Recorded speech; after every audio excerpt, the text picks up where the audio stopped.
Maghanap ka ng isang malaking globe, paikutin mo ito ng paikutin. Pagtigil ay bigla mong ituro ang hintuturo mo dito. Ang makikita mo ay isang hugis papayang lugar sa mapa sa may bandang Luzon sa Pilipinas na di na halos makita. Ito ang Maldiaga, isang community ng mga taong nakalimot na kung paano umibig. Isang mundong walang romance, walang mga I love you, mga sinta at irog, wala ring mga Valentine's Day at monsaries. Hindi naman sa walang emosyon ng mga tao sa Maldiaga. They care about their wives and their cars. And they also care about their children and their credit cards. Pati na rin ang kanilang mga pets at plants. Hindi nga lang romantic love.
Hindi ko pinagsisisihang sundin ang aking pangarap.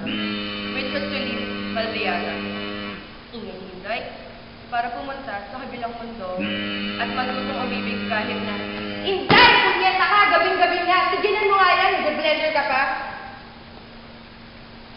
At matutong umibig kahit na pinagbabayaran ko ang kapangahasang ito at umuwi sa uwi. Hindi ko pinagsisihang sundin ang aking pangarap, which is to leave Maldiaga para pumunta sa kabilang mundo at matutong umibig kahit na pinagbabayaran ko ang kapangahasang to at umuwi ng sawi. Ang pag-ibig ay isang special emosyon na mararamdaman mo para sa isang tao lamang. Gusto mo siya lang ang niyayakap maski ang init-init, siya lang ang hinahalikan maski ma-germs ang laway. Sa kanya walang gustong makipag-sex at magkaanak, then you will feel complete. Hindi kaya ng mga tao dito sa Maldiaga na puro frigid?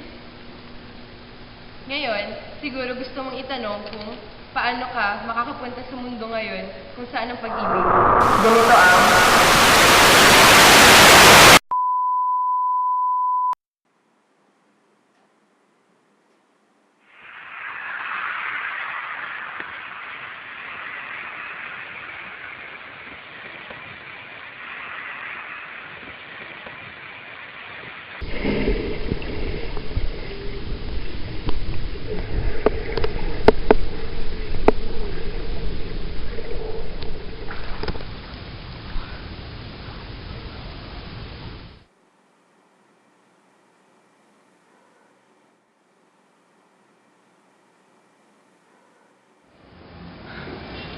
Tao po. Oh, Iha, taga rito ka ba? Hindi po, taga Maldiaga po. Malayo po. Maldiaga. Hindi ko yata alam yun, pero masama na yung panahon. Wala na lang sa swimming. Hindi naman po ako din nagpunta dito para mag-swimming eh.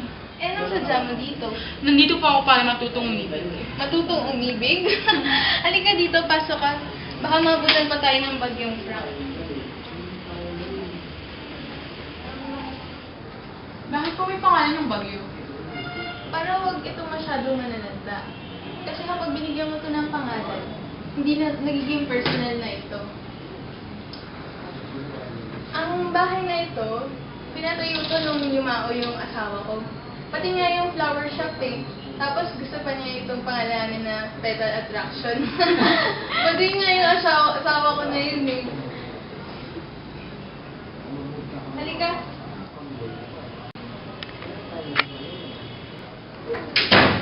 Oh, Jake! Akala ko hindi ka na darating. May nahanap lang akong gamit, ma. Di ko alam na may bagyo eh.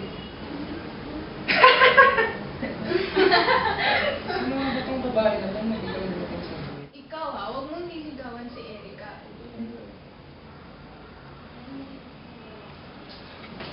Pwede po bang mag-survive ang love ng one way na? Naku, hindi maaari. Hindi maaari dahil nasa loob ko siya. Naku, Ina. Yan kasi mga taktika mo. Napakabagoy. Alam mo, may issue kami ni Jake. Kapag ayaw niya, automatic, yun ang gusto ko. Kaya, nalaman ko noon na iibahin ko yung strategy ko.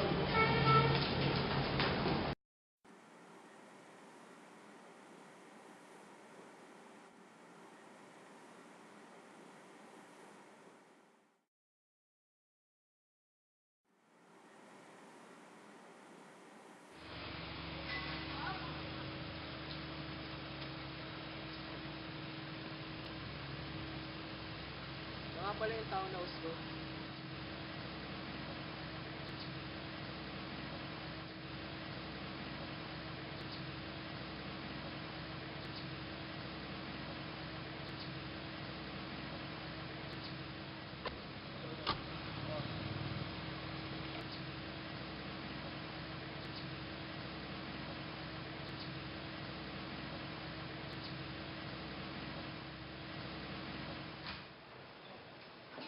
Diwa. Kuha mo na. Salamat.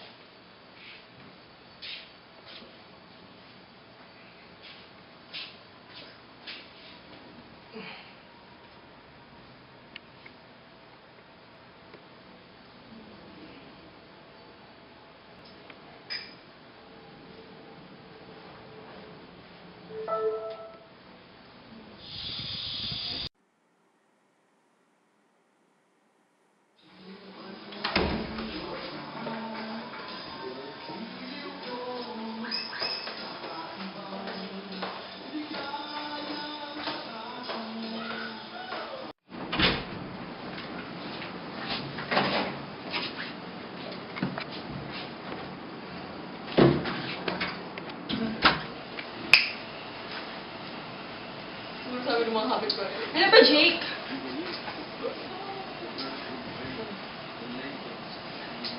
Uy, ano ba? Mahulog na ako ah.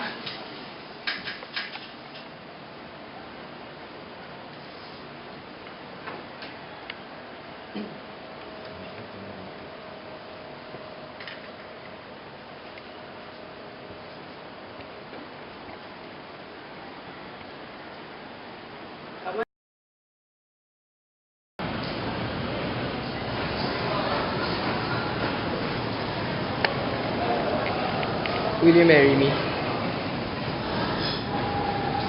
Sorry, Jake. Sorry.